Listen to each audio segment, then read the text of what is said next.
S Jaishankar साहब ने बहुत ही दो टूक शब्दों में उन्होंने मॉरल इक्विवेलेंस की बात की जा रही थी कि आप रशिया और अमेरिका दोनों को टैकल कर लेते हो, तो उन्होंने उनको आप एक साथ देखते हो, तो उन्होंने बहुत अच्छा कहा। उन्होंने कहा देखिए हम कोई बच्चे नहीं है। जब ये वॉर शुरू हुआ था यूक्रेन और रशिया का, तो उसके बाद जब सैंक्शन लग गए रशिया के ऊपर, तो ऑयल मार्केट को स्टेबलाइज करने के लिए, बिकॉज की रशियन ऑयल आप डायरेक्ट खरीद नहीं सकते थे यूरोप के लोग, तो उन्होंने दूसरे मार्केट की ओर अपना वो करना शुरू किया, जिसे कह लीजिए रुख।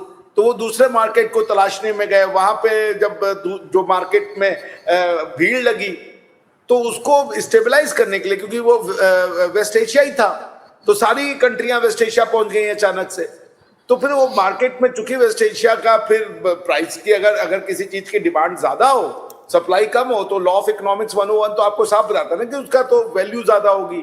तो उसको काउंटर बैलेंस करने के लिए अमेरिका ने भारतवर्ष से रिक्वेस्ट करी कि आप रशियन ऑयल खरीदें। उसके बाद जब हमने रशियन ऑयल खरीदा उनके कहने पे, to stabilise the price of energy market in the world, instead of getting praised, instead of getting appreciation, Nobel Peace Prize or Nobel Economic Prize, we were sanctioned by United States of America कि आप जी Russia से तेल खरीद रहे हो जो उनकी war machinery को ऑयल कर रहा है। I mean, what the hell? There must be a limit to hypocrisy that the West and America can pan out.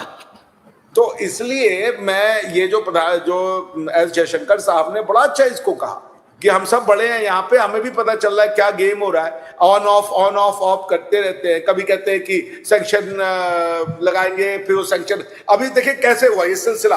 हमने यूक्रेन रशिया का वॉर हुआ, हमसे कहा गया ऑयल खरीदो, हमने ऑयल खरीदा, हमारे ऊपर सैंक्शन लग गए। वो सैंक्शन लग गए, उसके बाद से फिर से ये वॉर शुरू हो गई इजराइल, ईरान और अमेरिका की, फिर से वो सैंक्शन हटा लिया, फिर कह रहे हैं रशिया की जाके ऑयल खरीदो। तो ये जो इन लोगों ने नाटक बनाया हुआ है, इसको बहुत अच्छे से एक्सपोज किया फॉरेन मिनिस्टर एस जयशंकर साहब ने।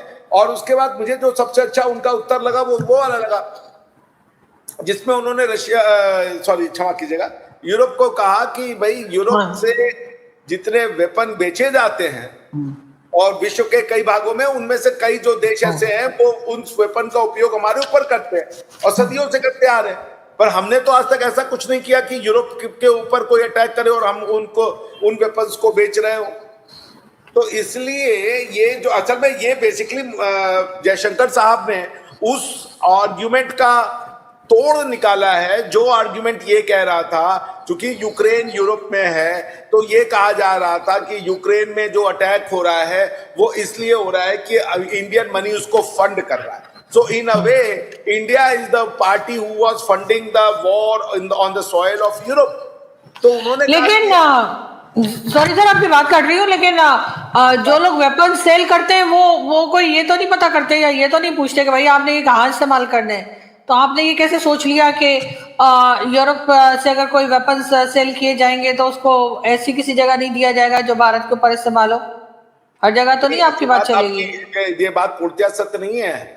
जो हाई ग्रेडेड वेपन होते हैं उनमें कंडीशन रहती है, जैसे आपके पास जो F-16 है, उसके ऊपर F-16 है ना आपके पास, या F-35 मैं भूल रहा हूँ, तो उसमें ये कंडीशन है कि आप डेमोक्रेसीज के अगेंस्ट में यूज नहीं कर पाएंगे। ये आपको कंडीशन के साथ दिया गया है वेपन कि आप पर्टिकुलर यूज के लिए या पर्टिकुलर चीज के लिए ही इसका उपयोग कर सकते हैं, पर्टिकुलर कॉज के लिए ही इसका यूज कर सकते हैं। तो weapons do come with the right. आप ऐसे देशों को वेपन्स नहीं बेचते हैं जो डेमोक्रेसी के अगेंस्ट में या फ्री सोसाइटीज के अगेंस्ट में उसका उपयोग करेंगे, तो बल्कि आप वेपन ऐसे देशों को देते हैं जो आपके माइंडसेट के हो और उनके ऊपर खतरा हो, तो वो उस वेपन को यूज करके अपने आप को डिफेंड कर सके, प्रोटेक्ट कर सके। तो देखिए, मैं इसलिए फिर आपसे यही कह रहा हूं आरजू जी कि ये जो वेस्ट की हिपोक्रेसी है, वेस्ट की जो डबल स्टैंडर्ड था, और इस आर्ग्यूमेंट का काट होना चाहिए था कि रशिया में जो वॉर हो रही है उस वॉर को फनल और fund, it's not funnel perhaps the wrong word, fund जो है वो भारतवर्ष का पैसा कर रहा है, क्योंकि भारतवर्ष रशिया से ऑयल खरीद रहा है और वही ऑयल का पैसा जो है वो बाद में वॉर में लग रहा है। इसका काट उन्होंने बहुत अच्छा निकाला कि आप तो जितने वेपन बेचते हो वो भारत पाकिस्तान को बेचते हो, आप चाइना को बेचते हो, आप कई ऐसे संगठन को बेचते हो आप वेपन जो हमारे अगेंस्ट में यूज होते हैं। तो हमने तो कभी नहीं कहा, और आप कि आपका वेपन जो है हमें नुकसान पहुंचा रहा है, तो तो मॉरल ऐसे तो बहुत से वेपन्स आप भी ऐसे, सर ऐसे तो बहुत से वेपन्स आप भी ऐसे खरीदते होंगे जो पाकिस्तान के अगेंस्ट इस्तेमाल होता होगा, तो क्या किया जाए? हाँ, तो हम देखिए, ये तो बात आपकी सच है, मगर हम पाकिस्तान के ऊपर अटैक नहीं करते। We act in self defence. There is a difference between an aggression and a self defence. आप एग्रेशन और सेल्फ डिफेंस को एक कर दीजिएगा आरजू जी, तो फिर तो कोई बात ही नहीं हो सकती है आपसे। जो सर हमारे यहाँ से भी कभी एग्रेशन में तो कोई अटैक नहीं हुआ है। यार आपके जो एयर मार्शल असगर खान थे, उन्होंने कहा था सारे वॉर आपने शुरू किए हैं। इससे तो अल्लाह अकबर ना करे ना। तो ये तो आप, एक तो ये पाकिस्तान की समस्या, मैंने पाकिस्तान का एक टीवी चैनल देख रहा था, उसमें कोई पाकिस्तानी महोदय थे, वो रामायण और राम जी के बारे में कुछ बता रहे थे जनता को। इतना झूठ जिसका कोई हद नहीं है। मैंने कहा कि पाकिस्तान की समस्या ही यही है कि ये लोग, अरे भाई अगर किसी के बारे में बताना है तो कम से कम सच तो पढ़ो, तो कम से कम सच पढ़ के ही अपने लोगों को ज्ञान करो, मगर तुम झूठ बोल रहे हो किसी भी नॉलेज सिस्टम का। इसीलिए पाकिस्तान का ये हालत है। तो मैम आपने 4 वॉर शुरू किए। अभी मैं आज सुन रहा था, नहीं सॉरी, मुझे लग रहा था जब रिसेंटली जो अटैक्स हुए आप उसकी बात कर रहे हैं, आप पुरानी वॉर्स की बात कर रहे हैं। रिसेंटली भी देखिए आरजू जी, अगर आप लोग डिनाइल में रहना चाहती हैं तो रहें। आपने ऐसे फोर्सेस को पाला है, पोसा है, जिनका एक ही काम था कि वो भारत के अगेंस्ट में अटैक करे। भारत नफरत आपके यहाँ पे ऑर्डर ऑफ द डे था। अगर वो सिर्फ पुस्तकों तक रहता और वो बंदूक का रूप लेकर के और नॉन स्टेट एक्टर के फॉर्म में भारत में नहीं आता, तब भी ठीक था। मगर आपने तो किताबों की नफरतों को जो है जिहाद का नाम दे करके हमारे उसमें भेज दिया, लोगों को टेरिटरीज में। तो आजू जी अब उसको ना माने आप लोग तो हम लोग कुछ नहीं कर सकते, मगर सच जो है वो सामने आएगा।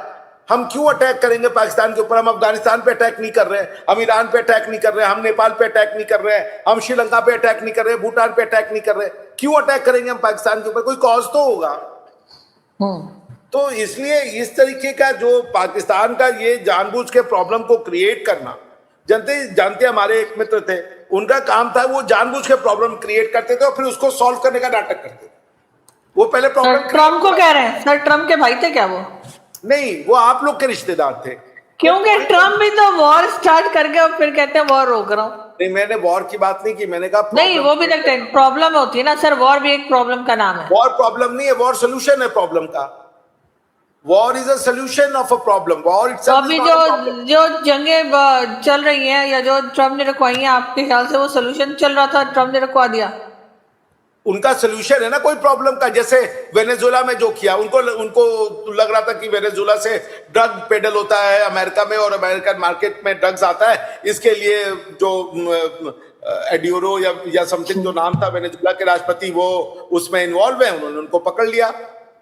समझ रही हैं आप? तो पॉइंट ये है आरजू जी कि ये जो आप लोग एक गजब का तुलना कर देती हो, मेरी समझ में नहीं आता है।